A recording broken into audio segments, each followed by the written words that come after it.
The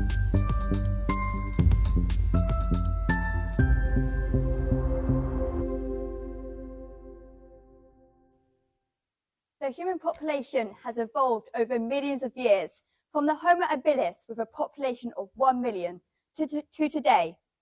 We are in 2026, and with a population of 8.3 billion people, we are still growing. As shown by Maslow's hierarchy of needs, at the very least, all humans require the basic biological requirements of food and clean water. My name is Verity, and today I'm going to talk about technological innovation and when helping the growing population gain the food and water they need, whilst talking about the problems of over-reliance with using the technology. The population is growing. We can even see this change through these two water meter screenshots that I took. The one on the left was taken on the 4th of March, and the one on the right was taken on the 8th of March. Even though it had only been 4 days between both pictures, the population of the world had already increased by 700,000 people. Can you imagine that? 700,000 more people on this planet in less than a week. Of course, this has been a discussion across history, such as Thomas Malthus infamously arguing that England would inevitably fall to poverty, or Paul Ehrlich's book, The Population Bomb. Malthus and Ehrlich advocated for preventive measures against overpopulation. However, they were not able to predict what followed. Due to the innovations in science and technology, food production increased faster than the population of the 20th century through the Green Revolution, and since the 1970s, extreme poverty has been declining. So as food production starts to increase due to the increased technology, we are now using approximately 50% of the Earth's habitable land for agricultural purposes. Now, this is quite a large statistic. So as our population increases, it is essential that we reduce the land use whilst increasing the amount of food that we produce for our growing population. So how can we do this? One such way is using satellite imagery. Satellite imagery is where you use satellites to spot the denatured land and restore it and replenish it, bringing it back to the natural biodiversity, making it more fertile again. Another way is a way that really fascinates me personally. I went to a Science Live in London recently, and I heard about the technique of hydroponics. Hydroponics is where you use a nutrient-rich solution instead of soil or water to grow the plants. In fact, the Netherlands produces over 90% of their greenhouse vegetables in this way.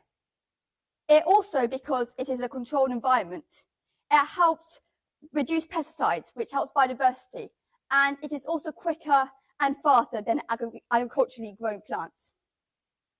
So hydroponics are incredibly useful, and they also save roughly 90% more water than agriculturally grown plants. So as this saves water for our growing population, technology can also do this in other ways. For being called the so-called blue planet, did you know that approximately 33% of the water is fresh? And of that 3%, only 1% is accessible and drinkable. I would like you to take a moment to think about your daily lives. Or how many processes have you used today that involves cleaning, that involves cooking, anything that to do with water? And there's so many biological systems within you that we have no idea about, that you use every day to create water. So water is essential. So how can we use technology to provide this water? Well, one way is to use the historic method of desalination. Desalination is where you use reverse osmosis to convert salt water to fresh water, and this method has become crucial to areas globally, such as Saudi Arabia, who produces over 70% of their water in this way, and other countries such as Spain or Australia are also hugely dependent on this technology. But even though we rely on technology so much for our growing population, what happens when something goes wrong with it? As shown by the most recent attacks in the Middle East on the desalination plants, we have to find other ways to help sustain our growing population without using so much of technology.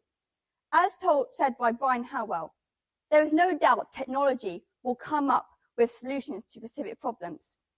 But he thought that dependence on technology would also create a kind of complacency, a quick fix mentality. Instantly, my brain went to this idea. Well, potholes happen in the road every day. Today, I even came across them when I was driving. They are horrible. So you could fix the pothole with a short-term fix. But as we all know, the pothole emerges again. So instead of fixing the road with a short-term material or helping our population using technology, we need to find a long-term solution. So even if we have so much technology, what happens when there is even a solar flare, a major cyber attack, or even a power outage? This would lead to cascading failures and potentially devastating consequences. So if there is something I would like you to take away from this TED Talk, is that we all need backup plans. If technology fails us one day, then we have a method on how to get food and water to sustain ourselves. Thank you.